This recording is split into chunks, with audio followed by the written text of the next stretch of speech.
Nasa Pilipinas na si Japanese Prime Minister Kishida Fumio para sa isang official visit. Nakatutok live si Mariz Umali. Mariz? Mel, hindi na lamang official development assistance kundi pati security assistance sa gitna ng tumitinding tensyon sa West Philippine Sea ang handang ipagkaloob sa ating bansa ng bansang Japan sa 2 araw na official visit ni Japanese Prime Minister Kishida Fumio simula ngayong araw.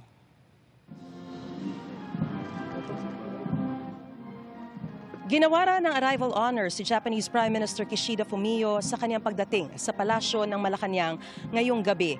Bago pumasok sa palasyo, sabay nilang inikutan ni Pangulong Bongbong Marcos ang mga Palace Honor Guards na sumalubong sa Japanese Prime Minister sa Kalayaan Grounds. Ginawaran ng 21 guns salute ang Prime Minister ng Japan. Kasama ni Prime Minister Kishida ang may bahay na si Yuko Kishida na sinalubong naman ni First Lady Liza Araneta Marcos. Tampok sa pagkikitang ito ang bilateral meeting ng 2 leader sa Aguinaldo State Dining Room ng Malacanang. Kabilang sa inaasahang tatalakayin ng 2 leader ang mga isyong bumabalot sa tensyon sa West Philippine Sea kasunod ng mga insidente ng pangharas ng China Coast Guard at Chinese militia sa ating mga mangingisda at pati sa Philippine Coast Guard. Kalakalan at pamumuhunan, pati ang Official Development Assistance o ODA o ODA ng Japan sa ating mga programang pang-ekonomiya, infrastruktura at relasyon ng mga tao. Ang Japan ang bansang pinagmumulan ng pinakamalaking ODA na natatanggap ng Pilipinas. Bago ang pagbisitang ito ni Prime Minister Kishida sa Pilipinas, dumalaw si Pangulong Marcos sa Japan itong February 2023 kung saan nilagdaan ang kasunduang nagkakahalaga ng $13 billion na inaasahang magbibigay ng trabaho sa libu-libong mga Pilipino.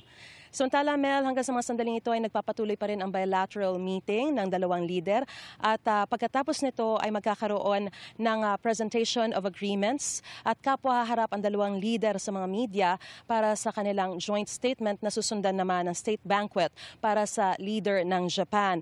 At hanggang bukas mananatili si Prime Minister Kishida sa ating bansa pero magiging puno pa ang kanyang schedule dahil haharap at magsasalita pa siya sa special session sa Kongreso at pupunta pa siya sa tanggapan ng Philippine Coast Guard. Alas 3:40 ng hapon bukas, nakatakdang umalis ng ating bansa si Prime Minister Kishida. At yan ang pinakasariwang balita mula rito sa Palasyo ng Malacanang para sa GMA Integrated News. Mariz Umali, nakatutok, 24 oras.